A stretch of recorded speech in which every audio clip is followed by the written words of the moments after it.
This is Ham College, episode 97 for February 3rd, 2023. Ham College is brought to you by Icom. Whether out in the field or inside your ham shack, Icom has what you're looking for with one of their base stations, mobiles, or handhelds. Spring into the new year with Icom.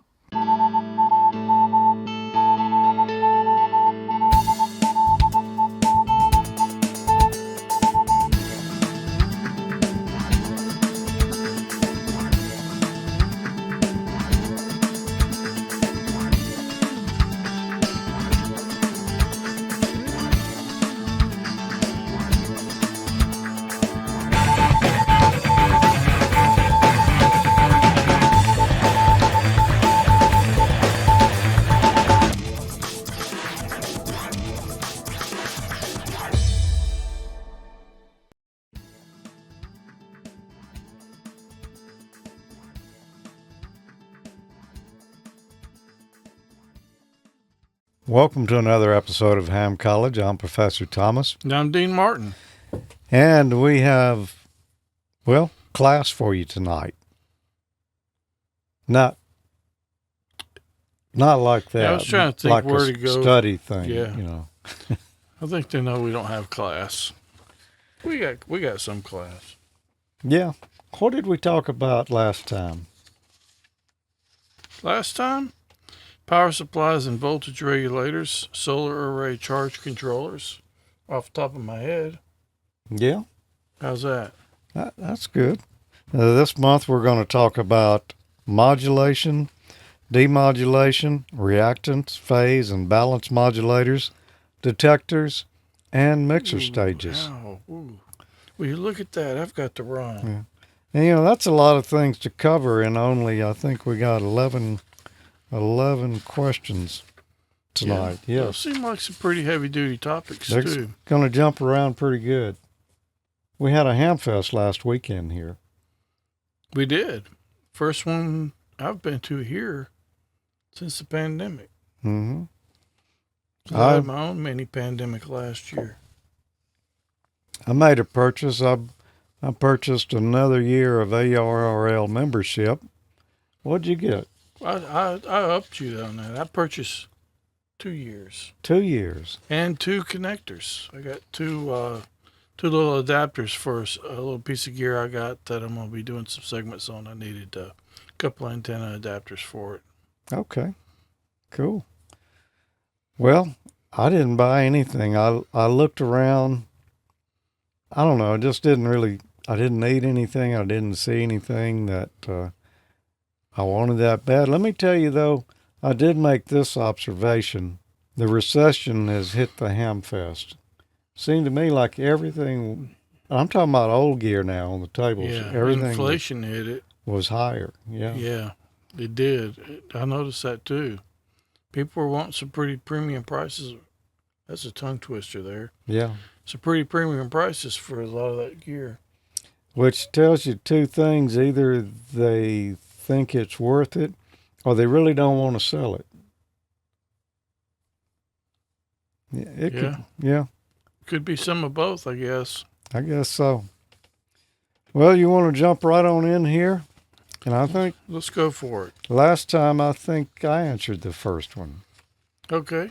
So, which of the following can be used to generate FM phone emissions? A balance modulator on the audio amplifier. B, a reactance modulator on the oscillator.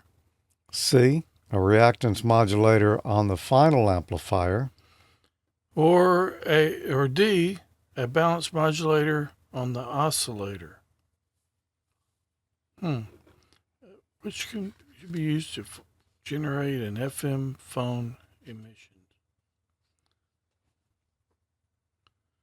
Balance modulator on the audio amplifier. I think that would probably be AM. Reactance modulator on the oscillator. I think that's probably it. C, a reactance modulator on the final amplifier. Or no, B or D, balance modulator on the oscillator. I think it's going to be B, a reactance modulator on the oscillator. Okay. I Chat think. room? I think it's going to be B or D, but I think it's probably more B. It's not B and D. It's B and a half. Yeah. B. Okay. So the ones that voted in there said B Yep. too. I'm gonna agree with y'all. It is B, I believe. Let's find out. It is. Maybe we should look at a picture here. Pictures are good. Okay. I just happen to have one here. That's convenient. A simplified FM transmitter. You got the audio comes in, an audio amplifier, a reactance modulator that drives the oscillator, which goes to the multiplier, the RF amplifier, and finally on to the antenna. So essentially what's going on there is the audio through the reactance modulator is varying the phase or frequency of the oscillator there to make frequency modulation. So next question. The question is, what is the function of a reactance modulator? A, to produce PM signals by using an electrically variable resistance. B, to produce AM signals by using an electrically variable inductor or capacitor. Or C, to produce AM signals by using an electrically variable resistance. Or D, to produce PM or FM signals by using an electrically variable inductance or capacitance. Okay. Well, we know a reactance modulation is varying the frequency, which would be FM. So first thing I see there is it's got to be D, because to produce PM or FM signals, and then the other part of it by using an electrically variable inductance or capacitance, which you could have got tripped up on answer B there, because it's a variable inductance and capacitance, and that's what reactance is. Mm-hmm. And inductance is positive, reactance, capacitance negative, but that's not used for AM signals. So yeah, it's D. Let me just look at the chat room. Everybody knew it was D. The ones that answered, not a lot of people answering tonight. No. Yeah, they hold off sometimes. So let's see. You nailed it. Here. All right, here, have one for yourself. Thank you. What is a frequency discriminator stage in a FM receiver? A, an FM generator circuit. B, a circuit for filtering two closely adjacent signals. C, an automatic band switching circuit. Or D, a circuit for detecting FM signals. What is a frequency discriminator? What is a frequency discriminator stage in an FM receiver? Generator circuit. Circuit for filtering, automatic band switching. I think it's going to be D, circuit for detecting FM signals. I think that's the detector pretty much. You said D? D. Okay. Chat room is saying D. Only two of them said D, so they must not be sure. I'm going to say it's D. That's what I think it is. So, Okay. and we're all right.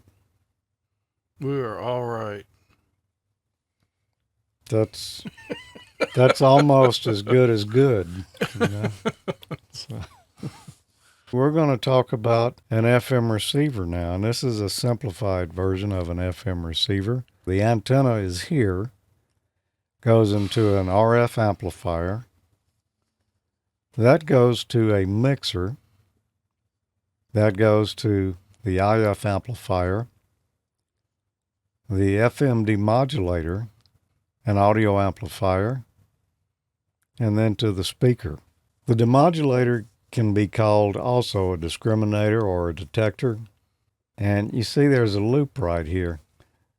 Yeah. Coming out of the demodulator, we have got AFC on there, automatic frequency control of the oscillator. So it can change the frequency of the receiver there a little bit if it needs to. Essentially, the way that it works is the RF signal coming in is being mixed with the oscillator. Then it goes through an IF amplifier, and then it's demodulated. What is one way a single sideband phone signal can be generated? A. By using a balanced modulator followed by a filter. B. By using a reactance modulator followed by a mixer. C. By using a loop modulator followed by a mixer. Or D. By driving a product detector with a DSB signal. Glad this one fell on you. Yeah, I'm going to have to read it. This might have been my first buzzer here. I don't know. What is one way a single sideband phone signal can be generated? A. By using a balanced modulator followed by a filter. Possibly. B. By using a reactance modulator followed by a mixer. No, reactance modulator, that's used to vary the frequency. We don't vary the frequency on a single sideband signal. So it's not B. C. By using a loop modulator followed by a mixer. No. You'd have a mixer and a receiver, but not in a transmitter. And if we're generating a signal, we're dealing with a transmitter. And I'm not exactly sure what a loop modulator is anyway. Or D, by driving a product detector with a double sideband signal. Well, we're not detecting the signal, we're generating a signal. We're not a receiver. Pretty much rules that one out then. Yep. So I'm going to say it is A, by using a balanced modulator followed by a filter. Chat room? They're all saying A, so that's what it is. So here's a simplified single sideband transmitter using the sideband filter method. We've got the audio comes in, microphone or whatever, audio amplifier, a balanced modulator that's also being fed by an oscillator, sideband filter, linear RF amplifier, and then the antenna. A balanced modulator is a type of mixer with output products that are the sum and difference of the audio and carrier frequency. We got audio coming in here, we got carrier coming in here from the oscillator, and the balanced modulator is going to produce the sum and difference frequencies of those two. But it's going to produce a double sideband signal. It's suppressing the carrier, but it's coming out of the balanced modulator double sideband. That's why you've got the sideband filter. Of it out. Yep. You can filter out either the lower or upper sideband, the one you don't want, and then you only pass in the single sideband. And you need a linear RF amplifier. It's got to be linear because you don't want any distortion in that signal at that point. You've got to preserve it and send it on through exactly like it is. It's essentially an AM signal, but the carrier has been suppressed and one of the sidebands stripped off. And it's low level where that is done. So it's not like high level AM modulation. The amplifier's got to be linear. And it's not like an FM. We're not changing the frequency so we can get away with a dirtier amplifier. And then on out to the antenna. So that's my explanation of single sideband transmitter. That's interesting. I guess I didn't realize or didn't remember that it's half of it's filtered off after the fact. I got another one for you. All right. What circuit is added to an FM transmitter to boost the higher audio frequencies? Is it A, a de-emphasis network, B, a heterodyne suppressor, C, a heterodyne enhancer, or D, a pre-emphasis network? What circuit is added to an FM transmitter to boost the higher audio frequencies? It's not a de-emphasis network. It's not going to be a heterodyne suppressor. It's got to be D, a pre-emphasis network. At least I think it's D.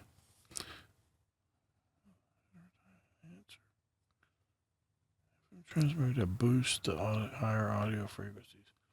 I like a preamplifier. I think it's going to be D, a pre-emphasis network. Okay. That's what everybody's saying over there too. No, look. I'm going to agree with you. It's a D, and yeah.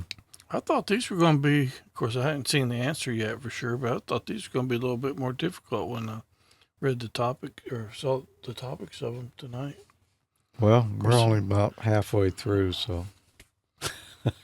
Keep my mouth shut then. I'm going to agree it's D. Everybody in the chat room who answered said it's D. It's a pre-emphasis network. What is pre-emphasis? I guess kind of basically boosting the signal before it goes through the rest of the stages. That would be an amplifier. Then what's a pre-emphasis then? Pre-emphasis? It pre-emphasizes the signal. There's one in every crowd. No, it's, let me make sure the next question's not going to be that. It's not. It's basically, Dolby noise reduction sort of use pre-emphasis too. You boost. I want to make sure. Signal? Yeah, I want to make sure I'm not about to give away a bunch of other questions here, but yeah, it's like a slope. You start out with the low frequency, and you're at a certain level. As you increase in frequency, you turn up the level so that the higher frequencies are boosted higher than say a mid-range frequency or the lower frequencies. And there's a reason that you do that. I'm not going to say what it is, but that's what pre-emphasis is it puts a curve on the signal so the equalization is not flat. It's boosted on the top end as it goes up. Okay. All right. And let's see, you answered this one, so the next one is mine. Oh, I'm glad too. Why is de-emphasis commonly used in FM communications receivers? A, for compatibility with transmitters using phase modulation. B, to reduce impulse noise reception. C, for higher efficiency. D, to remove third order distortion products. I really have no idea on this one. Well, let me say I concur. Because, a couple of weeks ago. You got to know. Yeah, but it was 2-3 weeks ago. I didn't, I got this one wrong when I was, putting all this together. Let's see. Well, yeah, we got a couple of answers in there, and we got a question mark in the chat room there. Yeah, there's one more answer. This is one that I was totally wrong on. And I didn't realize that, well, there's more than one reason to use de-emphasis. And this is the answer to this one is just one of those reasons. It's not the reason I was thinking of. Okay, we're getting more answers now. I don't want to rush and, A's and throw B's. everybody off. Yeah. So, Somebody voted B 3 times. yep. Okay. I'll start at the bottom. D, to remove third order distortion products. Now, de-emphasis, it wouldn't do that. We're more or less talking about the audio frequencies or the frequencies of the modulating signal here, not something that's kind of flatten out the audio a little bit.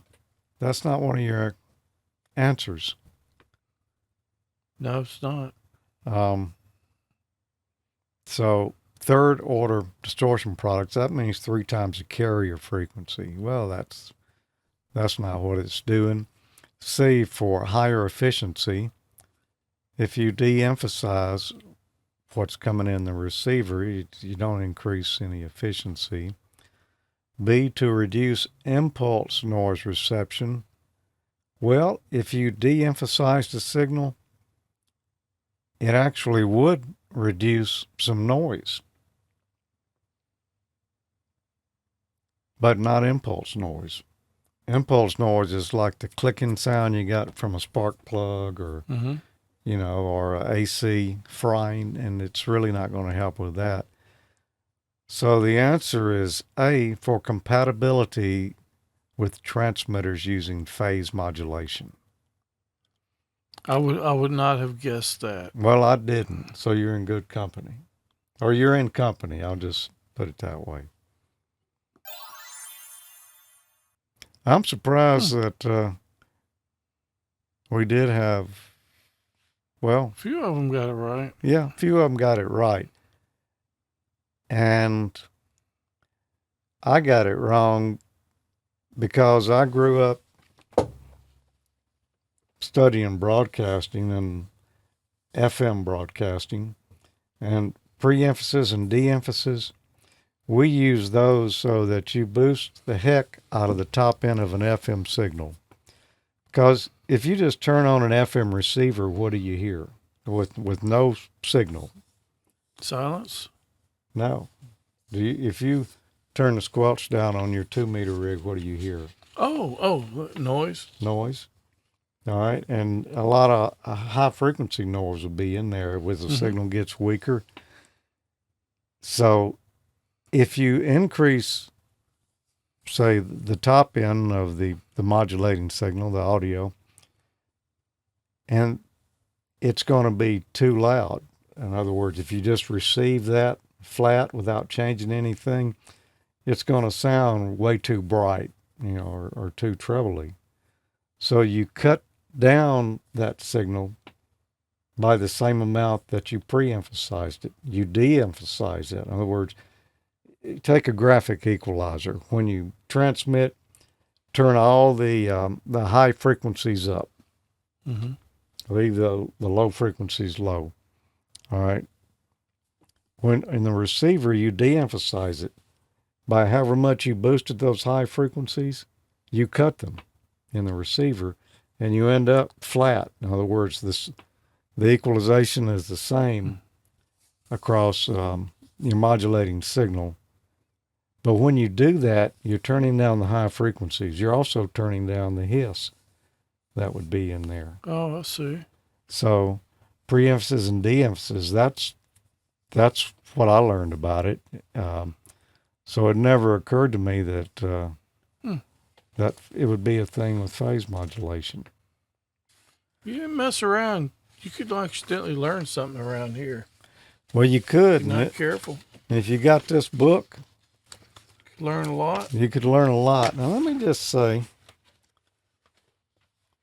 this is the ARRL's Amateur Extra Class License Manual. This is not just question and answers. This is text and a lot of explanations and theory Mm-hmm. and such.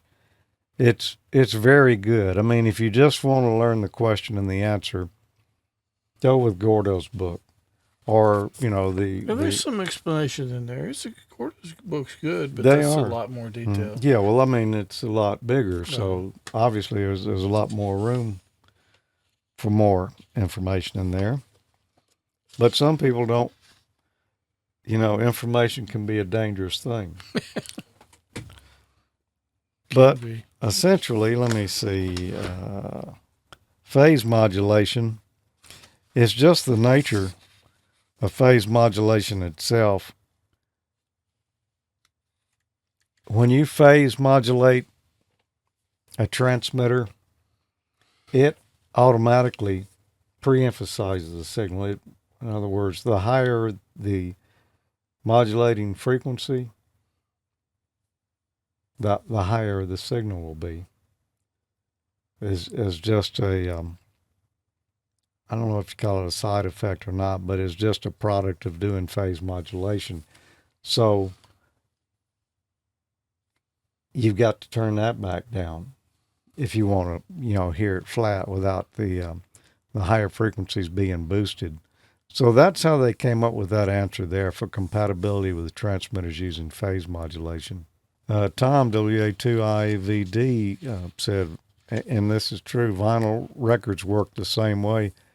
The amplifier has a curve that was the inverse used when it's recorded to make it sound right. They boosted some high frequencies to cover the needle scratches.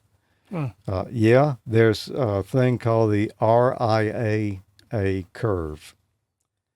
And if you bought a phono preamp at Radio Shack years ago, or if you've got a stereo receiver that has a phono preamp, it's going to have the RIAA equalization curve built in, which is, de-emphasis and Dolby noise reduction.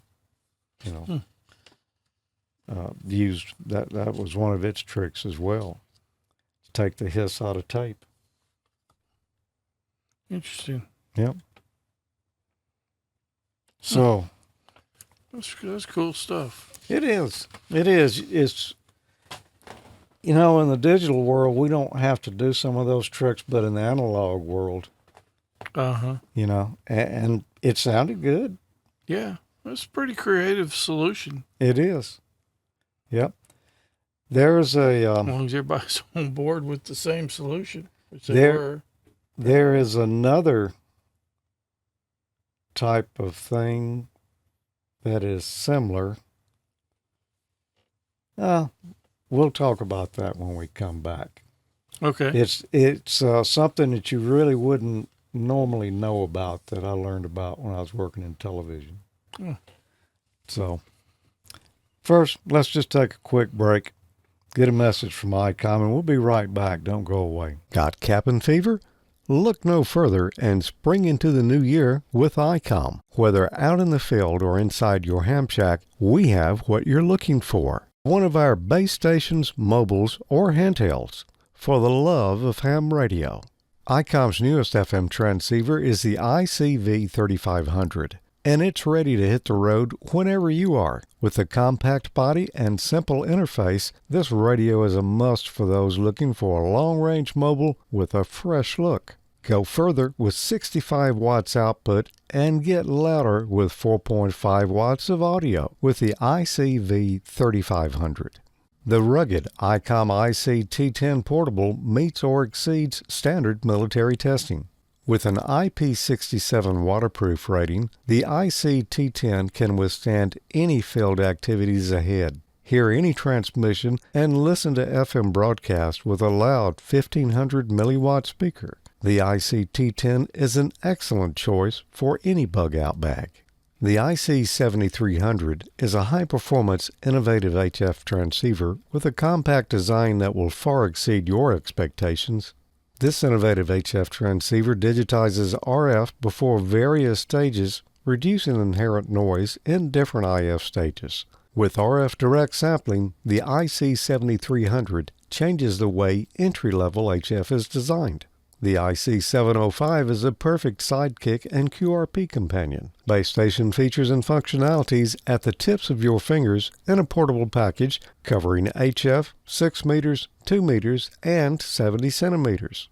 This compact rig weighs just under 2 pounds with RF direct sampling for most of the HF band and IF sampling for frequencies above 25 megahertz. The perfect accessory for the IC705 is the optional backpack LC192 with a special compartment for your IC705 and room for accessories. The ID52A is a VHF-UHF dual bander with D-Star and FM dual mode functions and is the first handheld amateur radio with a full-color 2.3-inch waterfall display.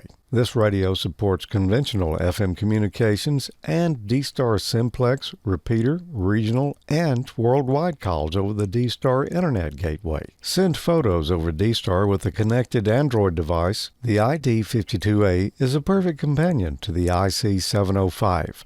Both use compatible batteries and headsets, and you can also use the same Android app for D-Star operation. Learn more about these and all the great Icom radios at icomamerica.com/amateur. What do you say we give away something? Well, while we were on break, I found this shirt. How about if we give away one like this? Nice Ham Crew T-shirt. Same on the front, same on the back. These are good, heavy shirts too, man. They are. Mine. I've got several of these kind of like this. But you look just as good when you leave the Ham Fest as you did when you got there. Yep. And if you'd like to win that, along with whatever else Jesse can stuff in the box, then there's just one simple thing you need to do, and that is send an email to hamcollege@AmateurLogic.TV. And you got to have a name. And an email. And an email. And we do a random drawing right before every show. Pick out a winner. And this month, the lucky number happened to come up and fall on this guy. Bruce, N7XGR. Oh, congrats, Bruce. Yeah, congrats, Bruce. And,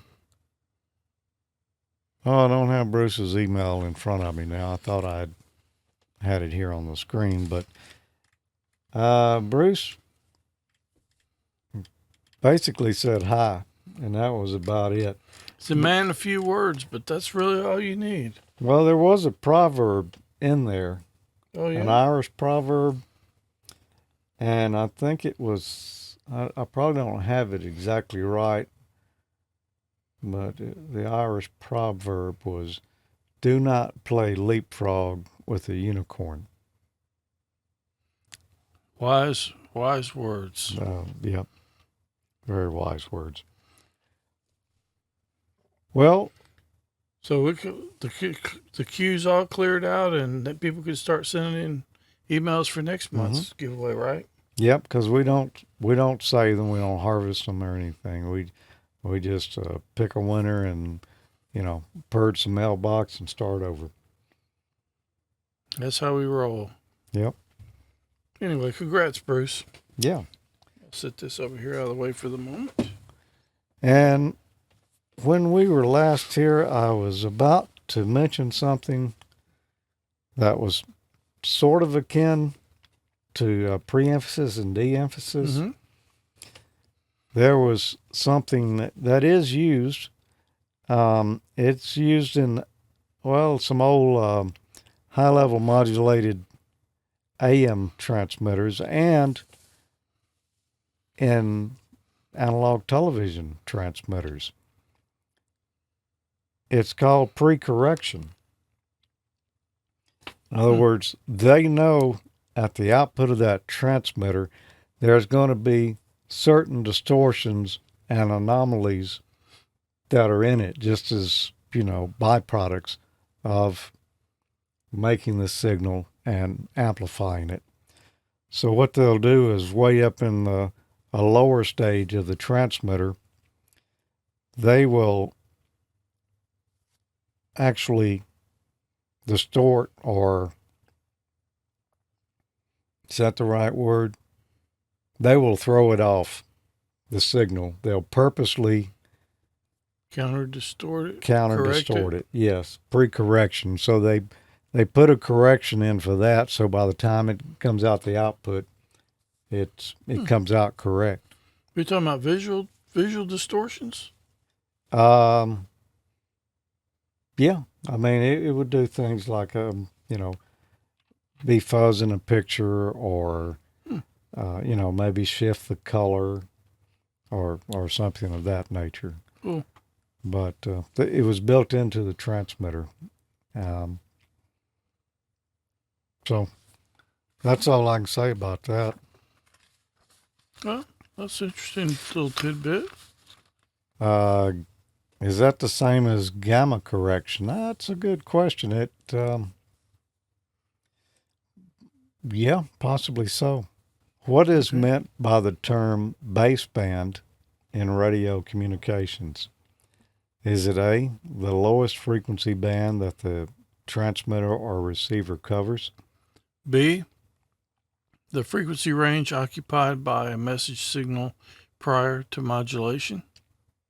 C, the unmodulated bandwidth of the transmitted signal. Or D, the basic oscillator frequency in an FM transmitter that is multiplied to increase the deviation in carrier frequency. Ooh. I think it's B. The frequency range occupied by a message signal prior to modulation. Okay. I really don't know. It's either C or D, but B or D, but I think it's B. I'd say it's B too. And everybody in the chat room saying B. And it is. Huh. And I've got just a brief explanation here. Okay. Modulation is a process of adding information to an unwanted radio frequency signal. Unwanted. Yeah, I'm not sure why I wrote that. Anyway, the modulating audio is called the baseband signal. Baseband is a term for the frequency range occupied by the message signal. The baseband signal can be audio for voice, or it can be data signals for digital modes. So yeah, you were right on with the answer on that one. It was a Baseband. guess. That was the only one that seemed to make the most sense to me. What are the principal frequencies that appear at the output of a mixer circuit? A, 2 and 4 times the original frequency. B, the square root of the product of input frequencies. C, the two input frequencies along with their sum and difference frequencies. Or D, 1.414 and 0.707 times the input frequency. Those numbers sound familiar. The 1.414 and the 0.707.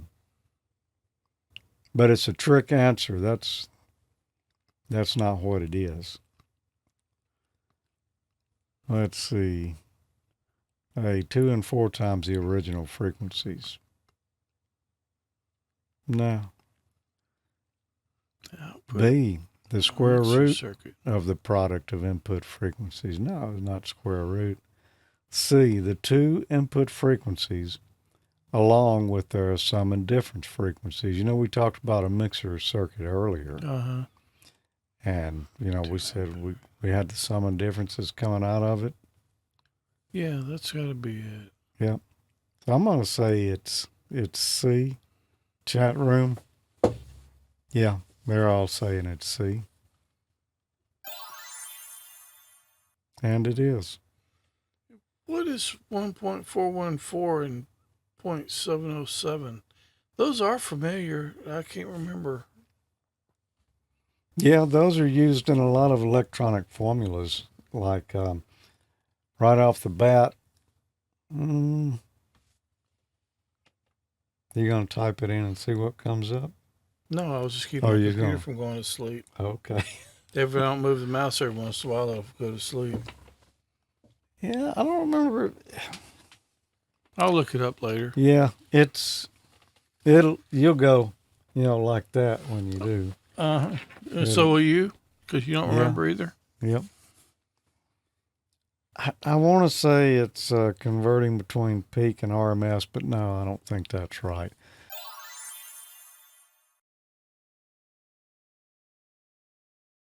What occurs when an excessive amount of signal energy reaches a mixer circuit? A. Spurious mixer products are generated. B. Mixer blanking occurs. C. Automatic limiting occurs. Or D. A beat frequency is generated.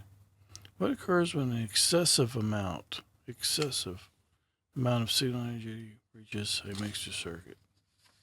A. Spurious mixer products are generated. Mixer blanking, automatic limiting. I don't think it's any of those last three. I think it's A. It's gotta be A. Spurious mixer products are generated. I say that as well, and everybody in the chat room saying A. And it is. Here, how about this one for you? It's a good one here. How does a diode envelope detector function? But you were wondering about that too, weren't you? Well, it's been on my mind. A. By rectification and filtering of RF signals. B. By breakdown of the Zener voltage. C. By mixing signals with noise in the transition region of the diode. Or D. By sensing the change of reactance in the diode with respect to frequency. How does a diode envelope detector function?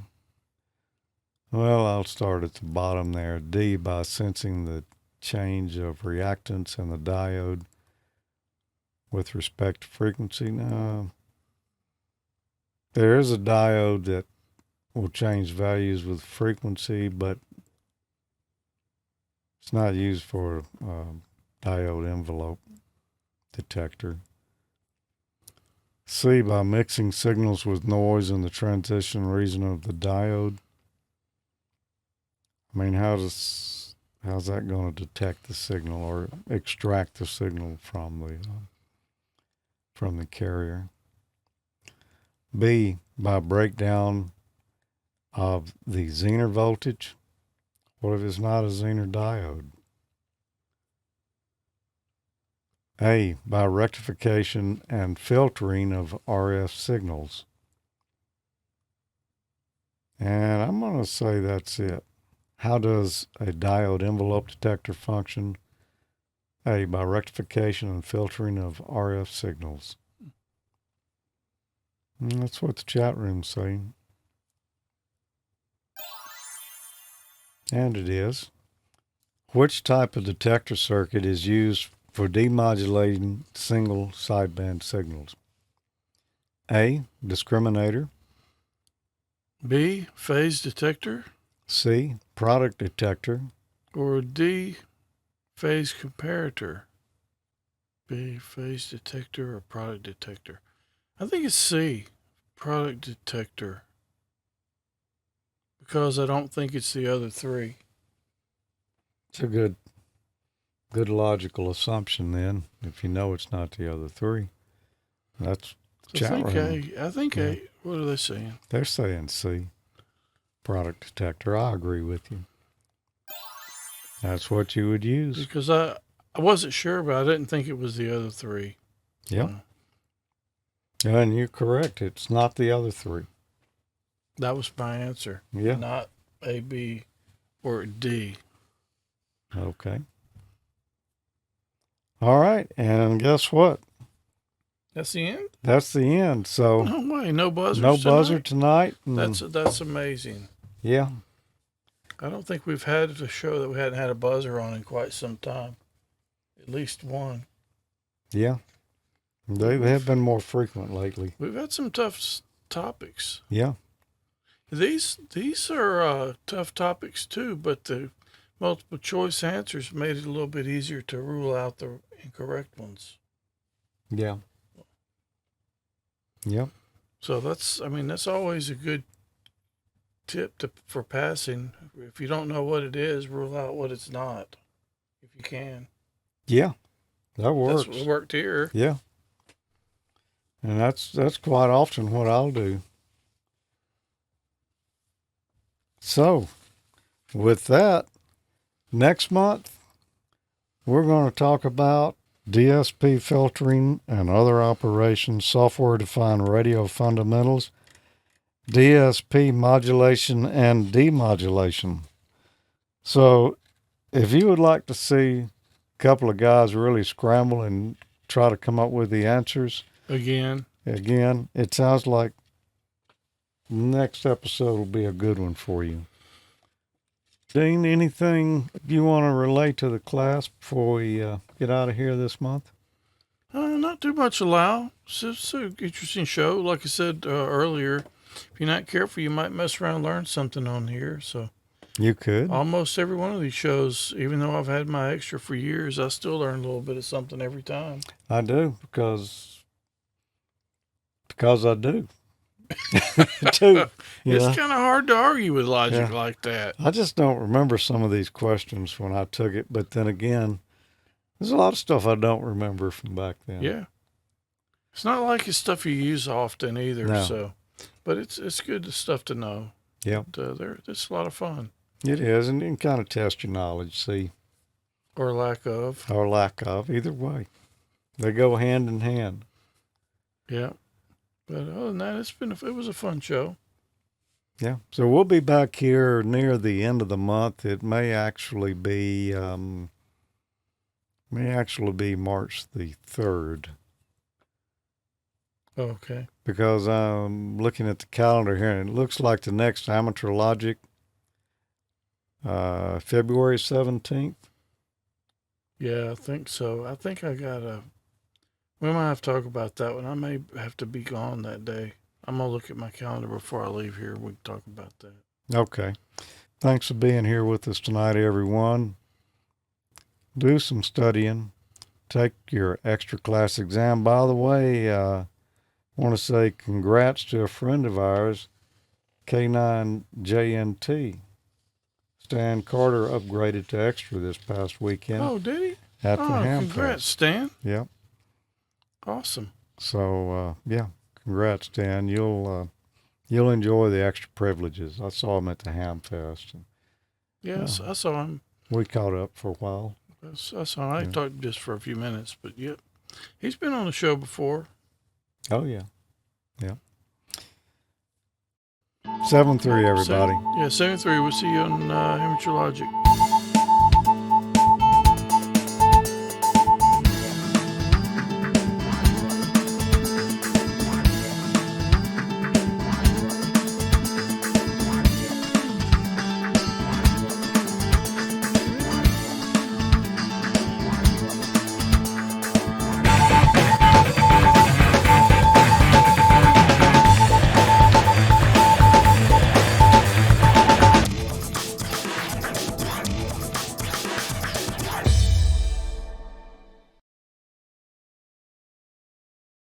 Next month, we're going to talk about, I don't know.